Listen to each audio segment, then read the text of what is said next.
We're talking about the forces that shape human behavior. I believe that all human behavior is lawful.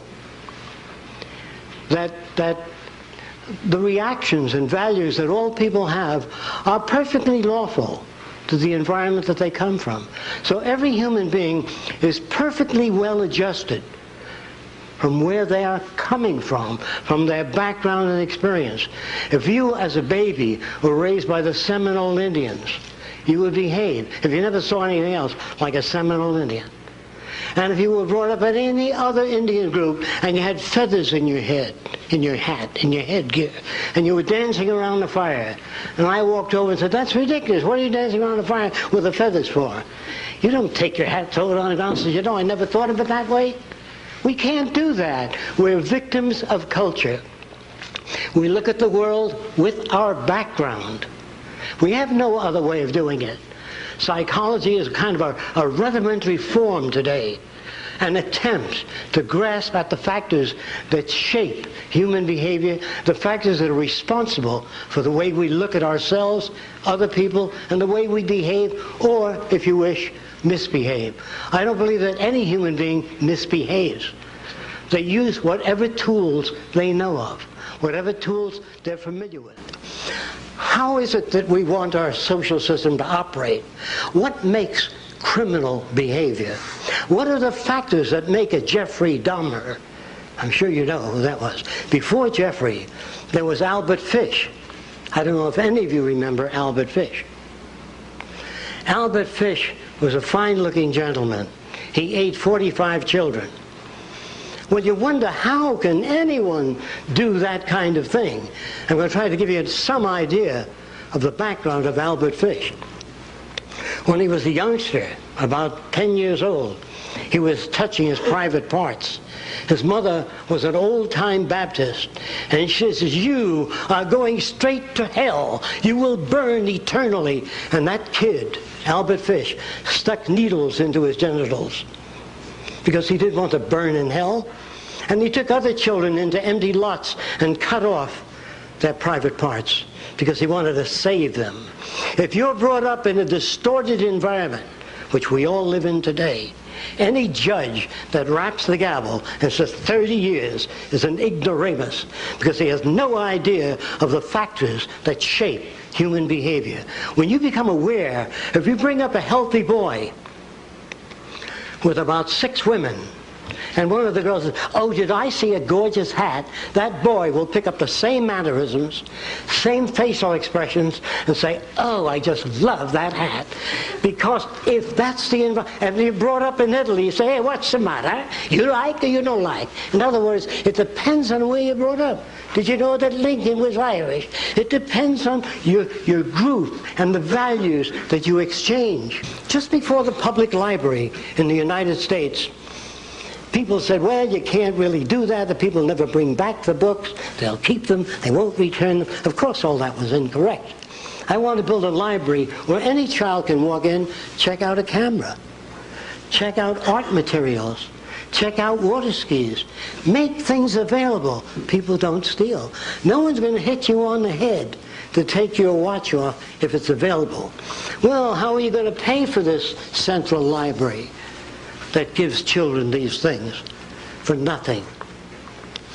Well, it cost about $50,000 to keep a kid in jail 1 year. An adult, $75,000 a year. Food, clothing, shelter, dental care. Isn't it easier to do it in a different way? I would love to go to Mexico and say, "What's your problem?" They say, "Well, senor, we don't have the modern machinery you have." Give them modern machinery. Build schools for them. And they won't be coming over the border. What makes them come over the border? Hunger, lack of employment. They say, "Oh, it's the goddamn Mexicans, you know what I like." Oh, there's nothing like that. Everything is shoved by something else. You are told that a tree falls over. You were told that a sailboat sails. A sailboat cannot sail unless acted upon by a resident force called the wind. A tree does not fall. If it rains and it's asymmetric and the soil becomes loose, gravity does the rest. The tree doesn't fall. Plants do not grow. They require radiant energy, nutrients, water. Stop any of those things and the plant stops. Human beings are not self-operating entities. We are operated by many resident forces. Of course, many of us are not aware of that. It looks like we're perfectly free, making our own decisions. I know I think for myself. I'm sure you do. That's an illusion. When you break the patterns that have been established by existing society, you begin to move people in a new direction. Now, a psychologist in one session said that, well, I know two children that came from the same environment, and if environment is everything, one turned out to be a gangster, the other a minister. If environment is everything, how do you get those differences? The minute you pick up one child and start playing with it, and the other stands there with that lip out, you're making jealousy and envy. There's no such thing as the same environment. So when I pick up my little girl, I pick up my older little boy. You never work with one child. Why can't you keep your area clean? Your brother does all the time. You leave all your things around. Well, when he trips and falls down the stairs, his brother smiles. An inhibited smile, of course. But he does smile.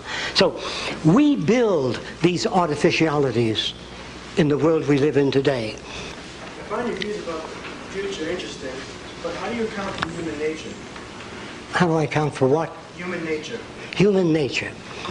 Human nature is the way people have found other people to behave over many long years. They appear to manifest greed, jealousy, envy, even animals. If you take a cat and put it on your lap in the presence of the dog may growl. And a psychologist, that's what I mean by the nature of the beast. So I said, come on down to my lab in about a week. So I picked up my cat, put it on my lap, and the dog's tail starts wagging. Because you reinforce the dog before you pick up the cat and put it. The cat is a threat to the dog's security. The dog wants you to pet it, not the cat. So you give the dog these ambivalent feelings. But you can have 15 kids in the room without jealousy, without envy. It is not human nature. It's human behavior that's shaped by culture. If, like I said, if you were brought up in China years ago, you'd walk with your hands in your sleeves and shuffle and wear a long pigtail. And so, well, that's human nature. That's not. That's the influence of environment on your behavior. Dancing is the same thing. Dances change over a period of time. Music changes over time. So there is really no human nature. Think about it. Toss it around.